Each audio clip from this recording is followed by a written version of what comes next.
¿Qué es lo que no sabemos en esta progresión? ¿Quién va a progresar? ¿Cuándo? ¿Con qué velocidad? ¿Cuán temprano? Y si se interviene usted, ¿cuán agresivo tiene que ser esta intervención? Esto fue un caso en consulta. Nosotros no usamos este marcador CD2, pero se ve claramente que el marcador de inmunistoquímica nuclear es positivo en las dos fotos inferiores acá, en la zona donde hay células caliciformes, pero no marca el resto de la mucosa, que teóricamente no ha adquirido desde el punto de vista patológico, que yo puedo ver las células caliciformes o no, el fenotipo intestinal.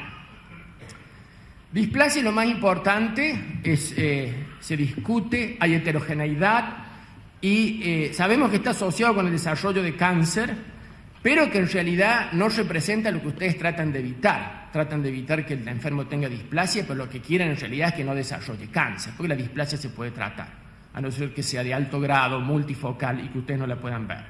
Se sabe también que la displasia tiene anormalidades genéticas clonales tempranas.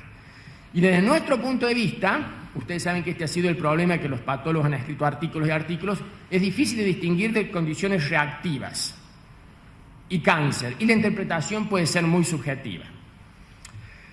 Este término, indefinido por displasia, yo minimizo su uso en mi práctica diaria de las biopsias en la clínica de Barrett's, porque no le gusta a los gastroenterólogos, y me llaman, y si alguien más la llama, me dice, ¿podés llamar a este caso?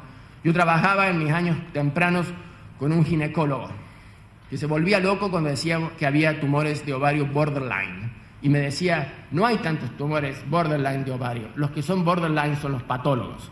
Así que yo trato de reducir eso. Lo que ahora hago, y he hablado con algunos patólogos de clínicas grandes, es que si pongo indefinido por displasia, y me han dicho mis colegas gastroenterólogos, les ayuda, les pongo, favorezco negativo o positivo. Eso los ayuda con seguir estos enfermos o no. Pero les digo nuevamente, minimizo el uso de indefinido. Cuando hay inflamación aguda, el umbral cambia para llamar displasia y tiendo a llamar las cosas indefinidas. Cuando hay de bajo grado, generalmente nos ponemos de acuerdo, y una de las cosas que siempre vemos es que haya células atípicas en la superficie. Las células han perdido polaridad, etc. En nuestro servicio somos 5 personas que hacen más que nada patología gastrointestinal médica. Siempre nos ponemos de acuerdo en la reunión en los extremos, cuando es negativo o cuando es de alto grado o cáncer. Y en la variable lo que pasa es todo lo que en el medio. Es bueno reducir el número de diagnósticos, de posibilidades diagnósticas. Mientras más variables uno tiene en lo que uno examine, va a haber más variabilidad. La progresión es difícil también en nuestra experiencia y en lo que se ve en la literatura por toda la subjetividad que lleva el término de displasia. Y las progresiones de las de bajo grado van de un 40% a largo plazo, con 0,6 a 2,1% por año. Y la de alto grado es mucho más alto. Esto fue un artículo preocupante para mí de un grupo holandés que dijeron que la displasia de bajo grado estaba diagnosticada con demasiada frecuencia y que los endoscopistas, los gastroenterólogos, tendrían a no estimarla. Los números que dan es que un 85% de estos casos, revisándolo en forma central, los bajaron a no displasia. Quiere decir que había 85% de gente que estaba llamando displasia. Y la progresión es muy alta realmente. A mí me sorprendió, porque esta no es nuestra experiencia, de otros grupos, que un 85% progresaron a carcinoma alto grado o de bajo grado. De cualquier manera hay que ver nuevamente la subjetividad en estos diagnósticos. Un diagnóstico que se hace ahora con mayor frecuencia es esta displasia basal. Siempre hemos dicho que si no hay compromiso de la superficie no hay displasia, y si hay que ser muy exigente, pero estas células tienen todas las características de displasia y no está inflamada.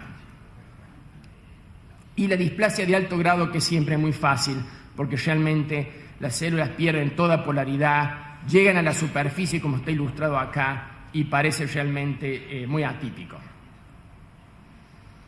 ¿Cuáles son algunos de los dilemas en adenocarcinoma esofágico? En nuestra experiencia, la mayoría de los adenocarcinomas invasores, y aún también los que llamamos intramucosos, son enfermos que no han sido seguidos en la clínica y que no tienen ni diagnóstico histopatológico de Barrett's ni displasia. El desafío más importante para evitar el cáncer es identificar los enfermos que van a desarrollar cáncer, pero que no siempre hay, desde el punto de vista microscópico, cuando seguimos estos enfermos, esa progresión de Barrett's, displasia y cáncer. Y curiosamente, hasta a veces las vemos en las resecciones esofágicas, que el número ha disminuido dramáticamente. Y la utilización de estos marcadores de progresión. ¿Cuáles son los marcadores que se pueden aplicar en prácticamente cualquier modelo de carcinogénesis? Aquellos que tienen que ver con el ciclo celular, la proliferación, oncogenes, supresores e instabilidad genética. Hay que tener en cuenta que todos estos marcadores se tienen que comparar con lo que ahora utilizamos, que es la displasia y la progresión a cáncer en enfermos que tienen displasia. Esto es un resumen muy interesante en una de sus revistas, The Diseases of the Esophagus del 2013, que es un resumen muy grande de todos los marcadores con distintas endpoints que se ven acá a la derecha y el número de casos. Hay bastante heterogeneidad y va desde estudios de DNA, de metilación. Algunos importantes, que son yo creo los más útiles por ahora, puede ser la pérdida de heterocigosidad del P53, que es cuando se pierde un alelo del gen cuando el otro alelo ya está inactivo. Y lo mismo acá, ayer comentamos cuando hablamos de carcinogénesis de colon, por ejemplo, la metilación del P16, la dificultad de diagnosticar metilación. Así que son estudios útiles que tienen impacto, pero que no se han aplicado en la rutina diaria. Son caros y se necesita un laboratorio especializado.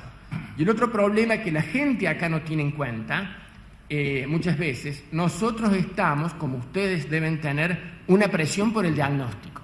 Yo no puedo recibir una biopsia un lunes y decirle que el señor Smith tiene displasia de bajo grado y decirle a uno de los gastroenterólogos la metilación o el DNA va a llevar una semana o 10 días. Hemos tratado en general de tener un diagnóstico entre 2 y 3 días definitivo de los casos. Un resumen de los marcadores que tenemos y que se utilizan. Nosotros en la clínica no utilizamos ningún marcador.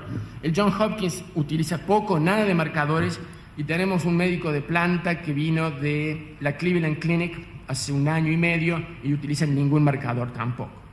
De cualquier manera, los marcadores que vemos generalmente son de los casos en consulta que vienen con los marcadores. P53, queda el 67, que es un marcador de proliferación, marcadores del ciclo celular, ploidía, pérdida de heterocigosidad, metilación, y el último, que es un hallazgo importante, es mutational load, que se llama, que es cuando muchos genes pierden la heterocigosidad, y eso es un poco lo que quería discutir pronto. El P53 yo creo que es útil, pero no es específico. Nosotros lo utilizamos muy poco. Y acá hay 2 ejemplos de un Barrett's sin displasia que tiene mucho P53. Y a la derecha hay un Barrett's con indefinido que también tiene P53. Así que no me ayuda en diagnosticar, puede confirmar mi duda, pero en definir esto es displasia o no. Las próximas 2 o 3 fotos es un estudio que estamos haciendo con una compañía que se llama RedPath, con implicancias clínicas, y que lo que ellos hacen es disecan de la biopsia, está en los círculos rojos, fragmentos de Barrett's y de displasia para ver en qué genes hay pérdida de heterocigosidad. Ha publicado esto y han demostrado que de izquierda a derecha se va de la mucosa normal a la de alto grado. Y cada una de esas marcas es la acumulación de esta pérdida de heterocigosidad. La idea de ellos es básicamente darle a ustedes esta interpretación molecular, que es que el enfermo se confirma que tiene metaplasia intestinal, pero que tiene un load mutacional muy alto, y que esto significa que la posibilidad que eso progrese a displasia de alto grado y cáncer sea más alta. Las conclusiones de ellos es que las mutaciones ocurren muy temprano en Barrett's. Cuando el enfermo tiene displasia, se ha llegado muy tarde al enfermo. Y lo que ellos logran hacer con estos estudios, lo presentaron en la DDW2 del año pasado y este año, es definir estos grupos con este estudio. Este es un estudio patrocinado por el Instituto Nacional del Cáncer y que tiene que ver más que nada con terapia dirigida para que usted sepa dónde va a biopsiar en el esófago de Barrett. Y esto participa en varios hospitales importantes en Estados Unidos, aprovecha el número de estos blancos, como HER2 y otros receptores, para darle al enfermo eso, determinar in situ en la mucosa y que usted pueda hacer una biopsia. Esto está en los estadios iniciales. En resumen, lamentablemente, como dije al comienzo, la displasia es el mejor marcador que tenemos ahora para predecir progresión, con todos los problemas que la displasia tiene en diagnóstico, en subjetividad, en no saber exactamente quién va a progresar y no. Yo creo que las nuevas modalidades nos van a ofrecer más tejidos, porque la displasia a veces son 2 o 3 glándulas y no se puede hacer nada, para estudiar esta progresión, sobre todo cuando se trata de las resecciones mucosas. Identificar qué enfermos van a ir de reflujo a Barrett y displasia y cáncer es, yo creo, el desafío más importante y tiene que ver con evaluación del riesgo de estos enfermos. La combinación de morfología, marcadores y un análisis molecular va a ayudar a identificar a enfermos en el riesgo y designar estudios de seguimiento y tratamientos. En el esófago de Barrett no va a haber nunca un marcador. Esto es muy complejo para decir si yo hago solamente un marcador. Yo creo que va a ser una combinación de sus hallazgos, de inmunistoquímica, de una buena patología y tal vez en algunos casos de biología molecular. Y con eso termino. Esta es un desfile que se hace en Filadelfia, que son los Mummers Parade, que se hace todos los años el 1 de enero, que es muy parecido a lo que hacen en Brasil, en una escala menor. Yo no he ido nunca, pero es muy, muy pintoresco, siempre hace mucho frío, y parece que uno de los objetivos de los que van es tomar la mayor cantidad de cerveza posible. Y yo no tomo alcohol. Muchas gracias, y creo que tenemos tiempo para 2 o 3 preguntas.